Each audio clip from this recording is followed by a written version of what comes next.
Olá, aqui é Pedro Sete Câmara, falando mais uma vez sobre desejo mimético, sobre teoria mimética, e agora vou avisar que o negócio vai ficar mais sério. Aqui agora, nesse vídeo, vou começar os problemas que você vai ter, os problemas que eu tenho, né? É aqui que a porca torce o rabo, se essa expressão ainda é usada por alguém, tá? Porque eu falei até agora de aspectos do mimetismo que a gente reconhece com facilidade, eu trouxe uma questão polêmica e tal, né, perdão, que é uma questão interessante e tudo mais. Mas, para você mergulhar no desejo mimético, você vai ter de entender o que é a doença ontológica e como ela está associada ao desejo metafísico. Essas expressões pomposas são muito simples de entender e você, eu diria que certamente vai saber a que elas se referem. E até vale dizer, entender algo, né, entender uma frase, entender uma expressão, é saber a que ela se refere, vê-la, enxergá-la na sua vida. Tá? Então vamos lá. Doença ontológica. Doença ontológica do grego on, que significa ser. Doença ontológica seria, né, segundo René Girard, a sensação que nós temos de que nos falta ser. E o desejo metafísico é o desejo não por um objeto, não, vamos dizer, pela famosa caneta vermelha Autoroute que aparece em todos os vídeos, quase todos, sei lá, mas pelo ser da outra pessoa. Tá? Como você vive isso? Você não fica pensando, eu sinto que tenho pouco ser e tal. Não é exatamente isso. Não corresponde exatamente a essa experiência. Algumas pessoas têm essa experiência de serem insuficientes, de serem menos, de serem pouco o tempo inteiro, né? Mas nem todas as pessoas têm essa experiência. Eu não tenho essa experiência, tá? Eu tenho num determinado sentido. Eu tenho, sinceramente, a sensação de que eu sou a última pessoa a entender tudo e por isso eu tenho a tendência a explicar demais, né? Tudo também. Mas, normalmente, o que você sente é o seguinte. Você está lá, vivendo a sua vida, e de repente você vê outra pessoa. E essa pessoa, não sei, ela é rica, ela fez alguma coisa genial, ela tem prestígio, né? Quer dizer, ela é admirada, sei lá, né? Escrever um belo livro, que seria o tipo de coisa que daria inveja a mim, mais do que a pessoa ter uma Ferrari ou sei lá o quê, né? Enfim, no momento em que você vê essa pessoa rica, não sei, bem posicionada, bem vestida, elegante, Fernanda Torres concorrendo ao Oscar, sei lá, você pensa, puxa, não sou nada, não serei nada. É o poema do Fernando Pessoa, Tabacaria, que eu acho que ilustra bem essa sensação, né? Aquele não sou nada, não posso querer ser nada. Esqueci, tem um verso aí no meio. Não sou nada, nunca serei nada, não posso querer ser nada. A parte isso, tenho em mim todos os sonhos do mundo.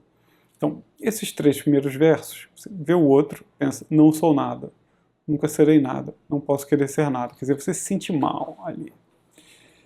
Mas você diz, a parte isso, a parte, né, eu não ser nada, nem poder querer ser nada, eu tenho em mim todos os sonhos do mundo. Mas o que são esses sonhos? Você viu outra pessoa e você quer o ser dela. Você quer essa vida perfeita. Você quer ser admirado, quer ser rico, magro, forte, ter uma família numerosa, escrever um livro, sei lá. Aquilo que lhe doer particularmente. Né? Morar em Nova York, sei lá. Ter cidadania europeia, sei lá. Né? O que for. Então, você deseja um objeto que essa pessoa tem, morar em Nova York, ter a cidadania europeia, ter 17 filhos, dos quais nenhum é gay, se você é um conservador e tal, né? Porque você deu a educação certinha e tal. Não, ter esse objeto aqui é o passaporte para ter essa vida plena. O que eu quero mesmo é o ser dessa pessoa, essa plenitude que eu estou vendo. Então, isso é o desejo metafísico, que está associado à doença ontológica. Você pode sentir isso em relação a pessoas que estão distantes, né, que estão lá, não sei, são ricas, influenciadores no Instagram, você está vendo lá e tal, né, como pode sentir em relação, não sei, o seu colega de escola, mais bem sucedido do que você, o seu amigo, uma coisa assim. Tanto faz, mas a sensação é essa. E aí você deseja a coisa que o sujeito tem na expectativa de que você tenha, na verdade, o ser dessa pessoa. Daí até que vem a ideia muito simples, né? Vamos dizer que o dinheiro não traz felicidade. Quer dizer, o que você gostaria, na verdade, é de uma plenitude que você achava que seria obtida quando você obtivesse aquele objeto. Mas isso não funciona. Depois a gente até conversa sobre por que não funciona. Simplesmente não funciona. Tá? Não é assim que acontece. Tá? Para você obter a plenitude, de certa maneira, você tem de desistir completamente, realmente e sinceramente de obter a plenitude. É isso que tem de acontecer de maneira muito resumida. Mas aqui eu estou tentando olhar a minha cola, né? Porque, como eu disse, e vou continuar dizendo, eu acho até que você já reconheceu isso em você mesmo. Ainda bem que você está vendo esse vídeo talvez sozinho, não precisa falar com ninguém. Mas a gente pode ver isso também disfarçado, tá? Então, por exemplo, você não vai sentir necessariamente que você tem um desejo. Se eu tenho um desejo, eu posso relativizar esse desejo, né? Eu posso dizer, eu gostaria, de verdade, não estou dando um exemplo real, eu gostaria de esse ano comprar mais canetas Autoroute, desse modelo que eu gosto muito, e falar, sabe uma coisa, eu só quero ter outras canetas dessa cor, perdão, de outra cor, né? O mesmo modelo de outra cor. Mas é um desejo. Eu sei que é um desejo, eu posso não realizar esse desejo. Tá? Então, quando você tem um desejo, você pode abdicar do desejo. Se você sabe, pensa, eu tenho um desejo. Mas, o que acontece? Você pensa, não, isso é uma necessidade. Eu realmente preciso disso. Né? E aí você inventa vários motivos. No meu caso, eu penso em como as cores afetam a minha regulação emocional. Eu acredito até que elas afetam mesmo. Só que elas, obviamente, não precisam estar no corpo de uma caneta. Né? Mas é a minha racionalização. Então, você sente o desejo como uma necessidade.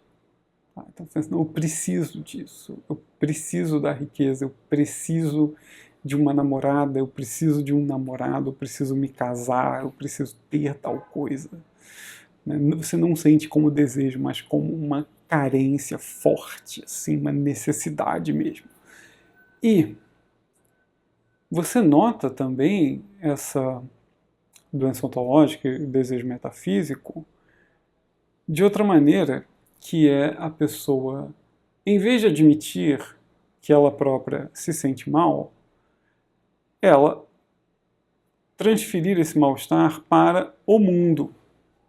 Então não é você que tem um desejo insatisfeito, não é você que tem inveja, é o mundo que, por estar doente, não reconhece o lugar que você acha que você deveria ter.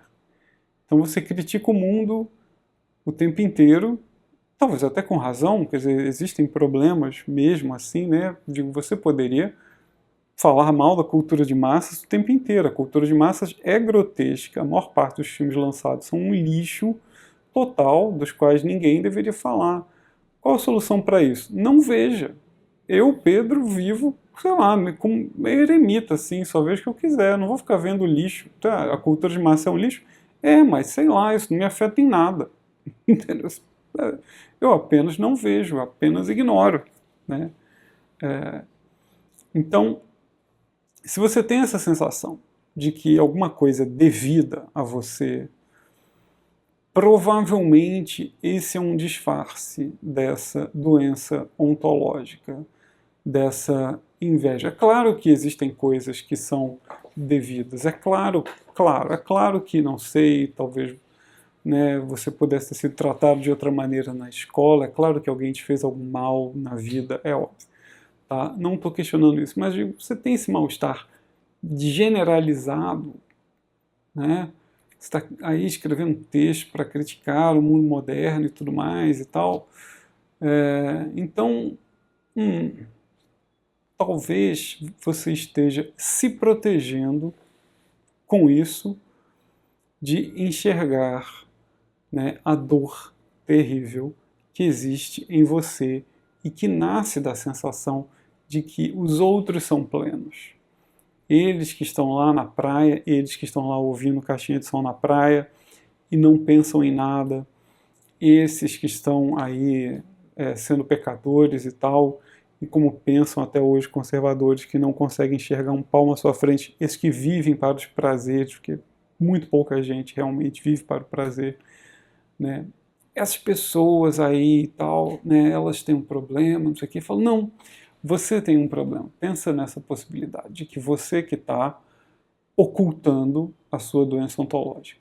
Então, até no texto que acompanha isso, né, newsletter, eu até digo, né, é provável que... Provável não, diria certamente. Se você reconhece essa doença ontológica, então, né, se você reconhece que você se sente insuficiente, se você vê o mundo como um lugar bom e desejável, de certa maneira, e você que é insuficiente, então pelo menos você está um pouco melhor do que a pessoa que acha que o mundo é que é indesejável e absurdo e tal, e como ela se sente, ela também se sente uma porcaria. Né? A sua distorção da realidade é um pouco melhor, digamos assim, um pouco mais saudável, talvez. Bom, por hoje ficamos aqui e em breve eu volto com mais introdução à teoria mimética. Muito obrigado.